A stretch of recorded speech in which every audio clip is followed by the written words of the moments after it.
One thing we don't have in this country is a platform to really speak what we actually feel about the game in depth. There's times I'm on other people's shows talking about our game, so to speak, and I'm not on there long enough to really discuss the things that I want to discuss in depth. You know, so I said, you know, this is what I'm going to do. I'm going to create a platform where we can come on here and talk about what we want to talk about for as long as we want. Hello and how you doing? My name is Corey Williams, and I am lucky to have this gentleman who really needs no introduction, but I'm gonna let him introduce himself. Tell these people who you are who don't know you. Liam Santa Maria, NBL.com.au, Corey's sidekick today. Just get ready to get pumped into the finals. And we're gonna start with game one of the final series between Melbourne United and New Zealand Breakers. Oh, you want to go there? Yeah. You've got some backpedaling to do. I know.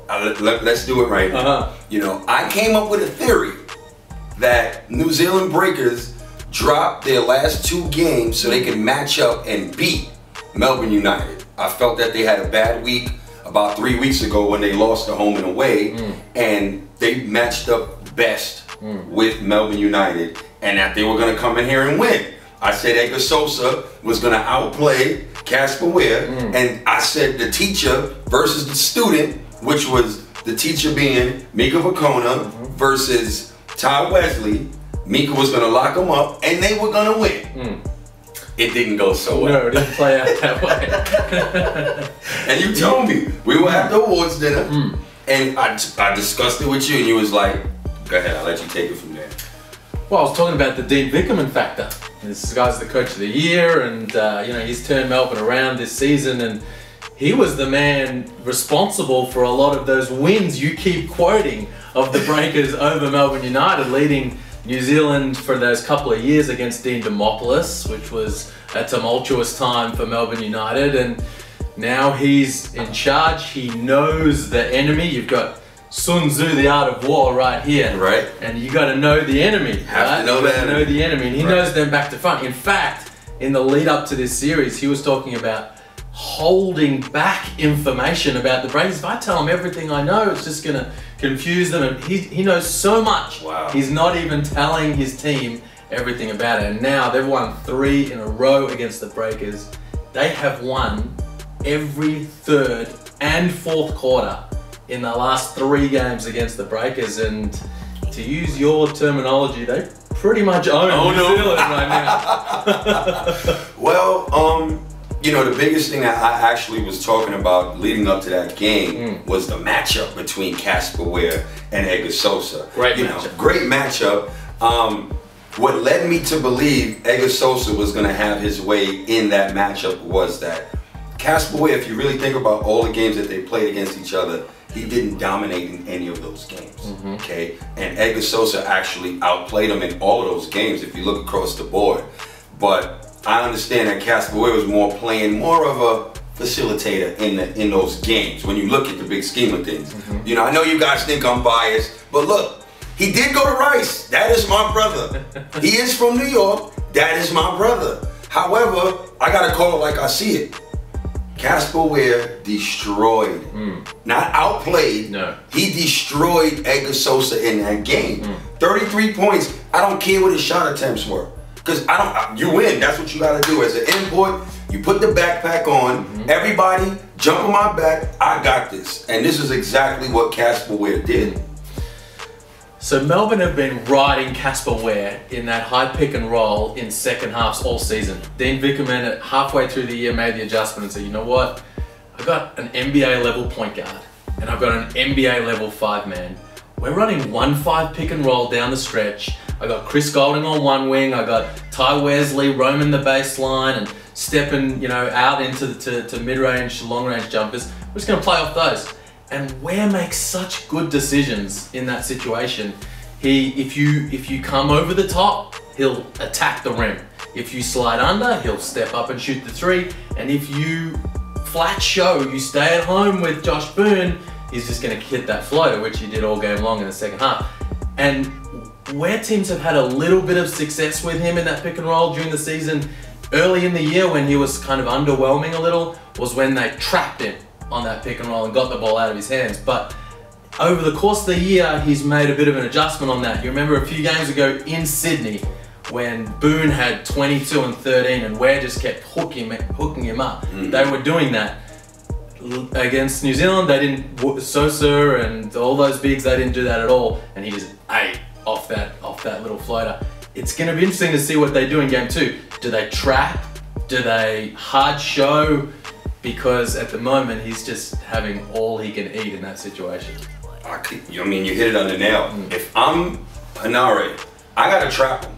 Because if you really think about it, where they lost that game, which I have written down in my black book, shout out to Art Series Hotel. They always keep me good. This is where I put all my notes. It's all here, all my notes. But the thing, I believe that New Zealand issues were offensive boards, okay? They were making good plays defensively, but they weren't closing out the play. Melbourne United owned them on the boards, and they ate a lot getting second and third chance opportunities. You can't give away opportunities like that. And you're undermanned with Vin Delaney out, who's a big energy bug for them. So, you know, you got to clean that up. Casper Ware, they got to figure that situation out. Turnovers killed them, as well as all those illegal screens they were setting. It might have been about 5 of them that they had. And when you think about it, Mika Vakona set about 3 of them. So they got to clean all of these things up, even if they want a chance to win this game. Because both of these teams, to be honest with you, can win on each other's floor. Right now, you have to say, it's advantage Melbourne. Melbourne just went down there and won comfortably the other day. You know, so. I want to ask you about Casper Ware Sosa. The mental edge. I mean, I'm a little bit worried about where that sits for Edgar Sosa right now. That game at Hisense Arena a few weeks ago when he pushed him in the way it played out in the second half where Ware was drawing fouls on him and frustrating Sosa, it kind of it looked to me like it used to feel to me playing against my older brothers in the backyard. And then at the end of the game, he kind of shoved him like, man, that's what I would do to my brothers when they killed me. When they killed when I was little. And then he came in the bright lights of the finals and he tore him to shreds. He did. That's a fact. I'm a little worried about where that sits. Edgar Sosa told me during the week last week, the day he first met Paul Hanare, he said, I want to be the best point guard in the league and I want to win a championship. And Hanare said, well, hold on. There's some guys in this league that are really good. Jerome Randall, Casper Ware. And he said, from that day, I was coming for those names. He said, you turn up to the league, everyone's talking Casper Ware. Well, at the moment, he's playing the little brother. Well, you know, I can admit he got killed. Casper Ware did what he was supposed to do. However, there is a game. You did what you needed to do at your house. Now we're back to my house, and I gotta even it up. That's the only way it's gonna be a series. And again, it goes back to that matchup. We can't not talk about that matchup because whoever outplays, whichever one outplays each other, that's the team pretty much that will win that game. Now, speaking of that, talk to me about Chris Golden. He's been quiet, extremely quiet. What do they need to do to get him more involved?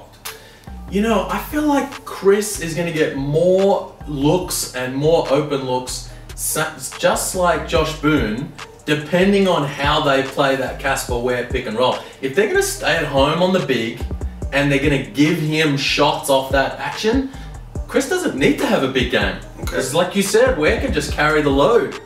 But if they get the ball out of Casper Ware's hands because they trap him like you say they should do, brings Josh Boone into the game, that's when Chris Golding needs to step up and have 15 or 20. But at the moment, if they're going to continue to play Ware on the pick and roll that same way, he can just eat and they will win the ball game. Okay. Speaking of winning the ball game and eat game 2, and you mentioned Josh Boone. Okay. I passed by the locker room at the end of that game. Actually, I was posting some things prior to the game on social media, and Josh Boone gave me the look when I posted and said New Zealand's gonna beat them. He gave me this emoji. 4 of them. I was like, oh, okay, he's involved now, okay. So I hit him back. I was like, yeah, big fella, you better bring your game because y'all going down.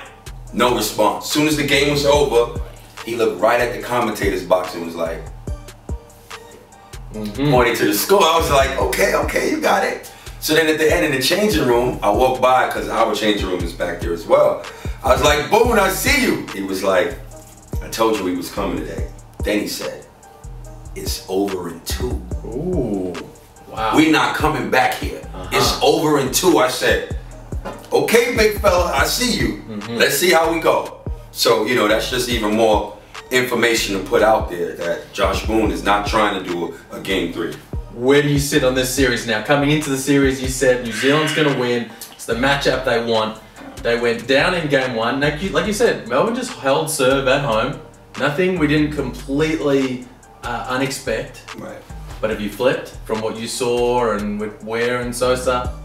So basically, I believe Edgar Sosa is going to step his game up, lead his team to get a W, to get that W later today. Okay, you've got a lot of faith in those breakers. I got faith in breakers. This is what they wanted. Okay. Now, before we move on though to the other series, which I know you're excited about, you've got a bit to say to the Red Army. Red Army, I'm coming for you. You just wait for it. You just wait for it. There are some other breakers who need to step up. This is true. We have addressed Edgar Sosa a fair bit, but can we talk about some of these other? I mean, Tom Abercrombie. Oh my God. Where is he right now? Look, 5 points, 4 rebounds is not going to cut it on the road versus the #1 team in the league. You, out of everybody, should know better than that. You got to step your game up. The big guys, Rob Lowe, Alex Pledger, they didn't get a lot from that. I mean, Ty Wesley, Josh Boone didn't do a lot in terms of numbers, but his impact, but Pledger and Lowe, wide open jumpers. They got to step their game up, but that's also another thing. Imagine if half those jumpers go down. It's a different ball game. However, it didn't. Step your game up. You're getting wide open looks. You got to knock those down. If you're big enough and don't want to play inside, you want to be outside shooting those jump shots, you better knock them down. Illy came to play. Illy came to play. Newbill came to play. Newbill came to play. Mika, the foul, he's got to stay on the floor. They need him on the floor. The other one I wanted to ask you about though is Paul Hanare. Okay. Because he's going to make some adjustments. If you do the same thing, you're going to lose. You're going to be season over, straight to the off season. Does he? My suggestion is to put Newbill on Ware. I would move put Sosa off the ball. I would put a bigger body on Casper Ware right now, and I think that would help a lot. You got to give a different look because right now we know what that looked like based off of the performance that happened 2 nights ago. So I would definitely put a bigger body on him, put more pressure on him defensively, and get more physical with him. In that Melbourne starting lineup, they've got Moller on the floor. He's not looking to do much offensively. I would put Sosa on Muller, to be honest with you. Save energy so he could attack Casper Ware harder, because Casper Ware's going to have to work extremely hard, harder, if a bigger and stronger body is on him in DJ Newbill. If you're going to put Sosa on Moller, can you start Penny and bring Abercrombie off the bench? Abercrombie guarding Prather in that second unit rather than Penny guarding Prather. This is something Paolo Kennedy suggested today on NBL.com. You can bring Penny off, have him start and guard Chris Golding, and completely change things up. Listen, look, like you say, it's all about matchups. They have pieces. That could be something you would want to do. We know Kurt Penny's world class. We know what he can bring. I would rather, honestly, do that. That makes way more sense. That way he knows as an older vet, he's warm. It's hard coming off the bench cold and expected to be impactful. He's not that age no more. So get the juices flowing early. Put that icy hot on his knees. Get him going from the beginning. I think you would get more out of him that way. And Abercrombie on Prather, much better matchup for New Zealand. I agree. I think that's something they have to look into. But you know, hey, listen, we just over here drinking coffee, talking to a camera. We ain't the coach. Well, he needs to make some big calls. He's gonna have to change it up, or it's gonna be season over and all she wrote. Yeah. But anyway, look, we're done with that series. Now let's get down to business, because that ass whipping, I need answers. We gotta talk about this. All right, we'll be back. And now it gets real, okay? Real meaning we're talking about Adelaide versus Perth. Let's talk about that, not a game, that ass whipping. Well, they took a beating. They took a serious beating. Beating Perth Wildcats, got their ass bust. Like I told everybody, this is nothing new to me. It just played out for you guys to see. I know I'm wrong a lot of times with the picks, okay? I really don't care. It's only one matchup I care about. I don't care about New Zealand versus Melbourne. I care about Adelaide sweeping. Adelaide sweeping Perth Wildcats. Let's go. Tell me your thoughts. Well, they got absolutely walked over in the second half of game 1. It was a 6-point game at halftime. I mean, the first half was pretty competitive. 6-point game. That's with Ramon Moore hitting a 3 on the buzzer. It was a 3-point game right at the end of the first half. They got walked over in that third quarter. It was a 14-point ball game at 3/4 time, and then Sophie went whack, whack, whack, and blew that thing open. Trevor Gleeson sat in front of the media in the post-game presser, and he said, "You need to be a man and play hard." He talked about Wildcats basketball, which he always does, but boy, they had a whole bunch of guys not show up. Cotton, their only player in double figures, they got ran right over in defensive transition. I mean, that's where the game was lost. Adelaide just ramming it down their throats in defensive transition. They had 6 players in double figures, shooting at a high percentage because Creek's on the rim, Childress is on the rim. Perth have a whole bunch of issues to sort out. You know, for me, last week again, I discussed Defensive Player of the Year, Damian Martin. My opinion, who I love. I respect, I truly respect and appreciate what Damian Martin does, game in, game out, and what he brings to the table. You know, what he does is disrupt the other team's ball handler, 24/7. Everybody else is not tough defensively. It's him that spearheads everything. So it's safe to say him smothering players defensively shuts the other team down. Cool, I agree with that. He's not disrupting Shannon Shorter. He's not disrupting Nathan Sobey. That kills Perth's defense, okay? They have multiple ball handlers that play multiple different positions. So at the end of the day, that pressure doesn't bother them. They are literally 8 deep with 6 players that can score 20 points on any given night, in any given game. They're not just limited to 1 player showing up, 2 players showing up. 2 cannot beat 6 or 7. It just can't happen. I've been saying this the last month and a half. The biggest mistake they made was not changing Derek Cook Jr. and bringing in when Matty Knight went down. They had an opportunity to change, and they didn't, because that's the arrogance of the Perth Wildcats. They think they're too good. Nobody is scared of that name anymore. Nobody cares about the history. That's what I was saying. Don't tell me about Bryce Cotton 46. I don't care. What are you doing today? Bryce Cotton, I never said he wasn't a bad player. He's a good player. We know. He's MVP. Cool. But I don't care about history. What are you doing today? And what he's doing, it ain't even him.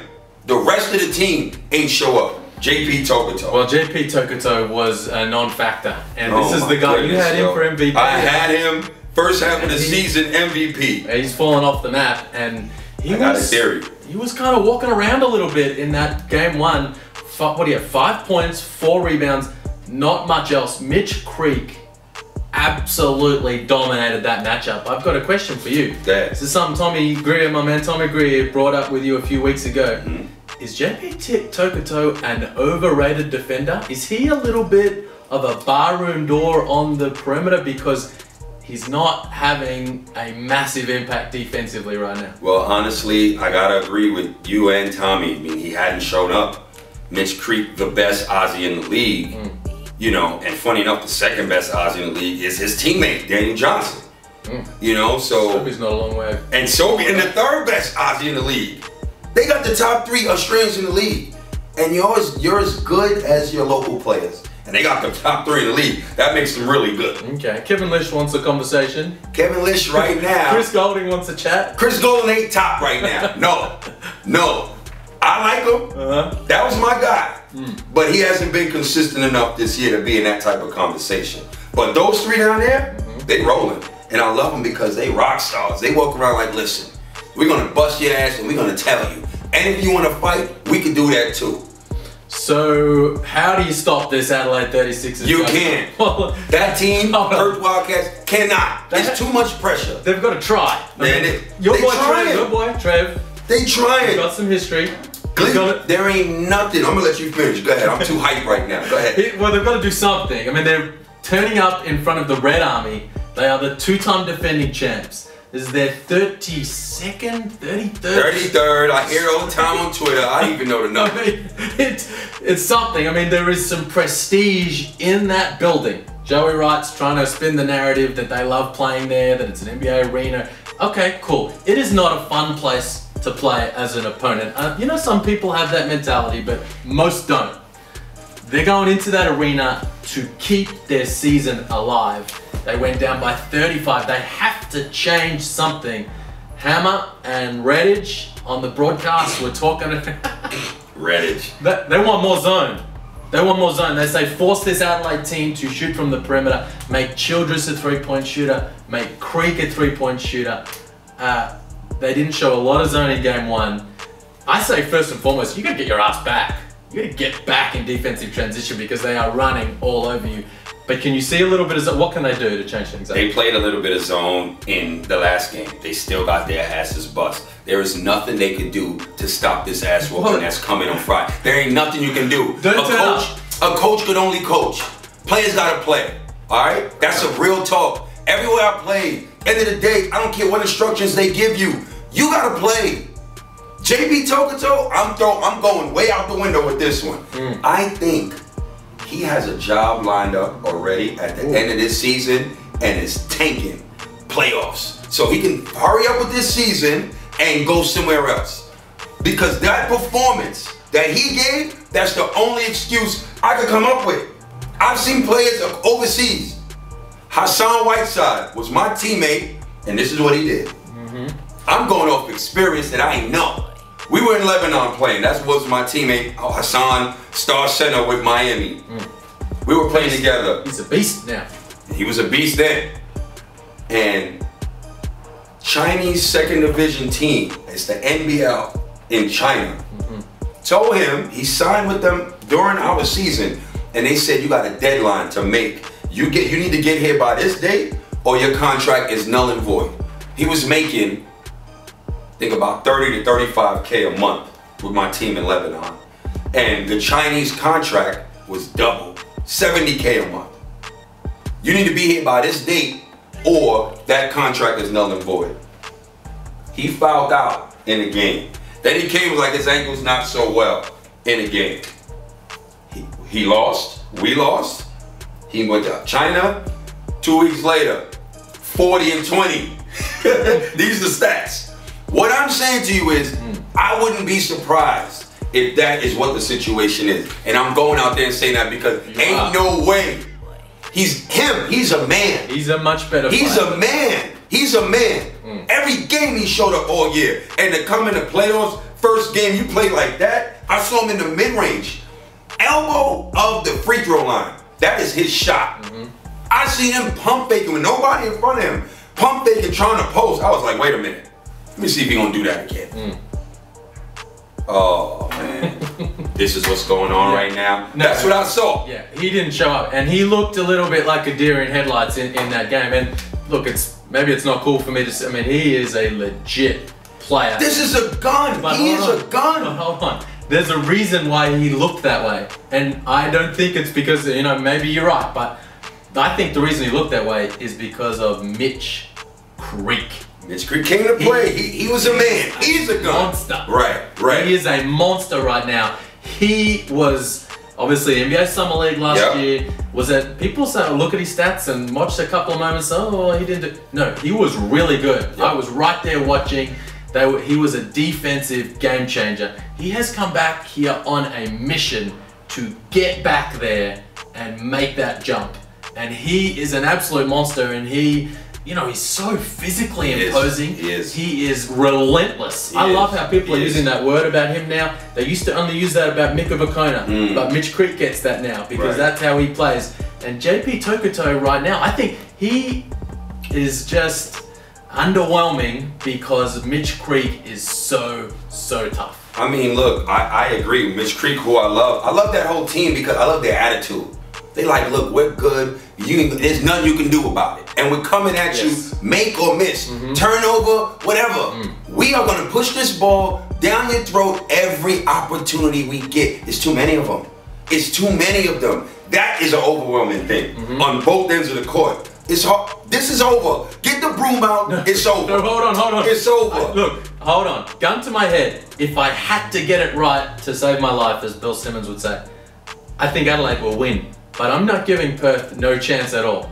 Think back mid-season against Adelaide, and it was a tight game, and in the third quarter at Perth Arena, Perth ran him out of the gym. Yeah, Damian Martin came and switched everything up in that game. That was an awesome game. Mad, and it all happened. Yep. Well, they're going back into their arena in a similar situation, saying, we've done this against this team before. We can do it again. Our season is on the line. It's not over. It is not over, but boy, they've got a lot of work to do. What do you do? How do you, as a coach, what do you do? I'm with Hammer on this one. This is something he said in the broadcast. They're going to play through Bryce Cotton basically every possession. I'm putting the Larry Bird rule in with Bryce Cotton. He needs to touch the ball every time down the floor. He's one of, along with Randall, those two are the best and Casper Ware, you'd have to say, the best offensive players in the league. They've got to ride him for all he's worth in this second game. Play off of him, put him in pick and roll situations, and make him be your game winner. But then first and foremost, boy, they just have to get back in defensive transition and slow this Adelaide team up. You've got to make them a half-court team. Now, it's very easy for us to sit here, right? Like you said, drinking our coffee, right, drinking our coffee, and say, get back and turn Adelaide into a half-court team, because they are an absolute juggernaut in transition, but it's their only hope. Well, the game has to be played Friday. Join us after that game because we will be discussing the sweep, because that's how it's going to go down. I'm Corey, this is Liam. Thanks for joining us and stay tuned. We'll see you again.